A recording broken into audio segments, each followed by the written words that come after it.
Everyone এই ভিডিঅ'টোত সকলোকে স্বাগতম জনাইছোঁ।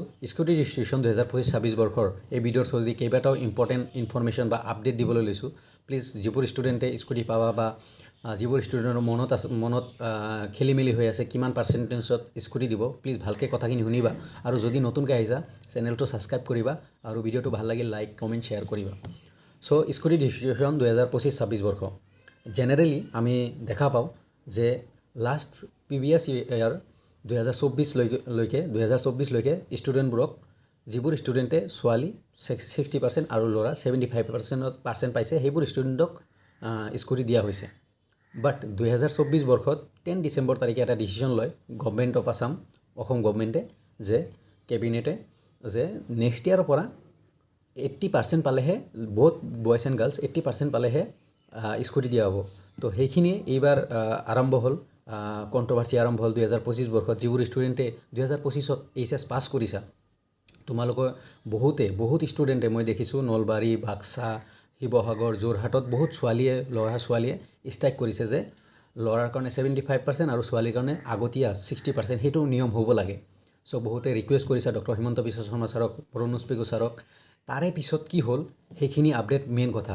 তাৰে পিছত 29th of May মানে 29 মে তাৰিখে এটা কেবিনেট মিটিং বহিছিল অসম গভৰ্ণমেণ্টে।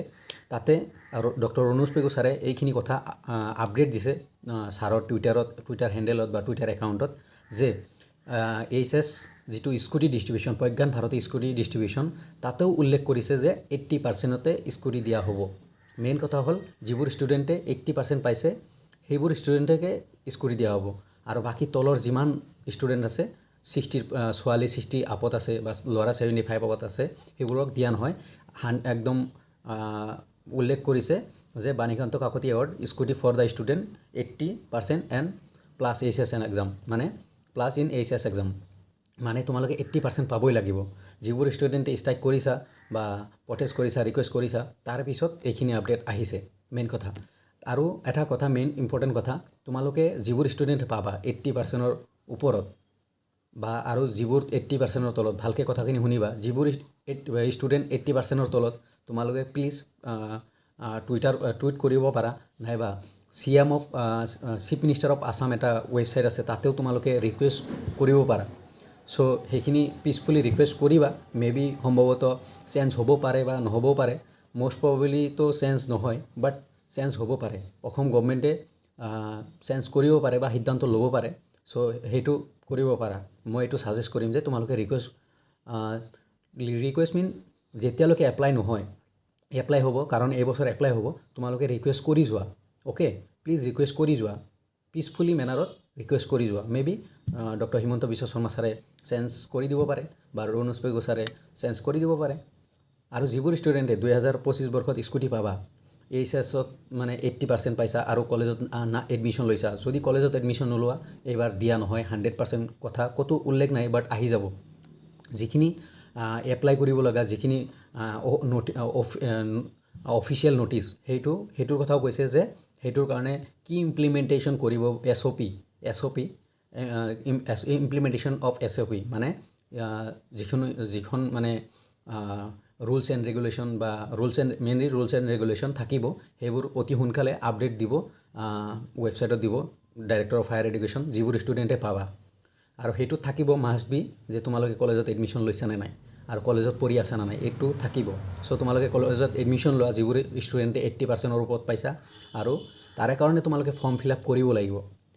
সেই SOPত বা ৰুলছ এণ্ড ৰেগুলেশ্যন তাতে যেনেকৈ আহে, এভৰি ইয়াৰ আহে, তো তাতে লিখা থাকিব যে তোমালোকে কেনেকৈ এপ্লাই কৰিব লাগিব। লিংক দিয়া থাকিব তলত, সেই SOPত বা সেই ন'টিছখনত লিংক দিয়া থাকিব। সেই লিংকত যাই তোমালোকে এপ্লাই কৰিব লাগিব।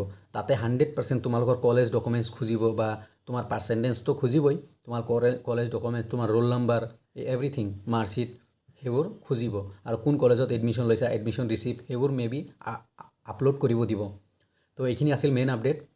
মই এগেইন ভালকৈ কৈ দিছোঁ, 29th of May এটা মিটিং হৈছিল, cabinet meeting. Doctor Ranoj Pegu ছাৰে অলৰেডি টুইটাৰত কৰিছে, আপডেট কৰিছে যে 80%হে আছে, এতিয়ালৈকে কমোৱা নাই, কাৰণ মিটিং হৈছে। তো ছাৰে বা ডক্টৰ হিমন্ত বিশ্ব শৰ্মা ছাৰে বা ৰনোজ পেগু ছাৰে অলৰেডি ষ্ট্ৰাইকবোৰ চাইছে বা নিউজবোৰ চাইছে যে ল'ৰা ছোৱালীয়ে উঠি আহিছে যে 60% দিব লাগে তো তাৰে পিছত এই মিটিংটো হৈছে 80% আছে আৰু যিবোৰ ষ্টুডেণ্টে পাবা 80%ৰ ওপৰত আছা তোমালোকে কলেজত এডমিশ্যন লোৱা তোমালোকৰ কাৰণে অনলাইন এপ্লাই হ'ব চ' অনলাইন এপ্লাই কৰিবা তাৰে কাৰণে তাৰে পিছত স্কুটি দিয়া হ'ব আৰু তাৰে পিছত মই ডিছকাছ কৰিম বা আপডেট দিম তোমালোকে কেনেকৈ স্কুটি পাবা এপ্লাই কৰাৰ পিছত কেনেকৈ কি কৰিব লাগিব ক'ৰ পৰা ক'ত যাব লাগিব ডিলাৰত যাব লাগিব তাৰে পিছত তোমাৰ ইয়াত যাব লাগিব কলেজত যাব লাগিব ভেৰিফিকেশ্যন কৰিব লাগিব RC বনাব লাগিব তাৰপিছত বহুত কিবা কিবি আধাৰ কাৰ্ড লাগে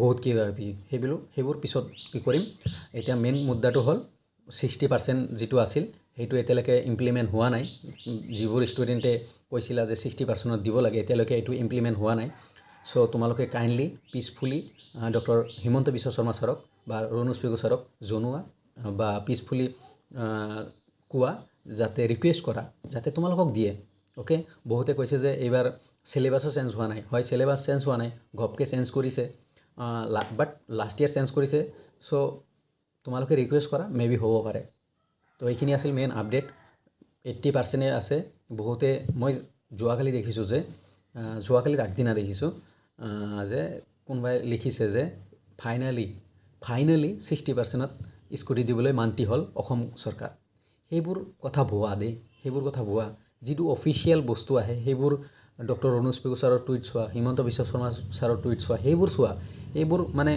কিয় বা আৰু সেইবোৰ মানুহ সেইবোৰ ইউটিউবাৰ বুলি ক'ম কাৰণ সেনেকুৱা মানে মাইণ্ড লৈ কিয় বা দিয়ে মই নাজানো 60%ত ফাইনেলি বাট ভিতৰত যেতিয়া যাবা ছেম কথা 80% এতিয়ালৈকে 60% কৰাই নাই চ' বি পজিটিভ যিবোৰ ষ্টুডেণ্টে 60ৰ ওপৰত পাইছা ৰিকুৱেষ্ট কৰা মেবি হ'ব পাৰে মইতো ভাবোঁ হ'ব লাগে আৰু তোমালোকে ৰিকুৱেষ্ট কৰিলে হ'ব আৰু যিবোৰ ল'ৰা ছোৱালী 80%ৰ ওপৰত পাইছা কলেজত এডমিশ্যন লোৱা তোমালোকৰ অনলাইন এপ্লাই হ'ব তাৰে পিছত ভালকৈ ডিছকাছ কৰি ক'ম যে ক'ৰ পৰা ক'ত যাব লাগে কেনেকৈ ভেৰিফাই কৰিব লাগে এভৰিথিং জনাই দিম আৰু মেৰিট লিষ্ট তাৰ পিছতো এটা মেৰিট লিষ্ট আহিব এপ্লাই কৰাৰ পিছতো এটা merit list means main merit list আহিব এইটো কথা ভাবি থোৱা তো এইখিনি আছিল স্কুটি ৰিলেটেড আপডেট ভিডিঅ'টো ভাল লাগিলে প্লিজ কমেণ্ট কৰিবা আৰু শ্বেয়াৰ কৰিবা ফ্ৰেণ্ডছবোৰৰ মাজত আৰু চেনেলটো ছাবস্ক্ৰাইব কৰি ৰাখিবা ডিফাৰেণ্ট আপডেটৰ কাৰণে Ishanodaya related different scholarship related মানে মেইনলি এডুকেশ্যন ৰিলেটেড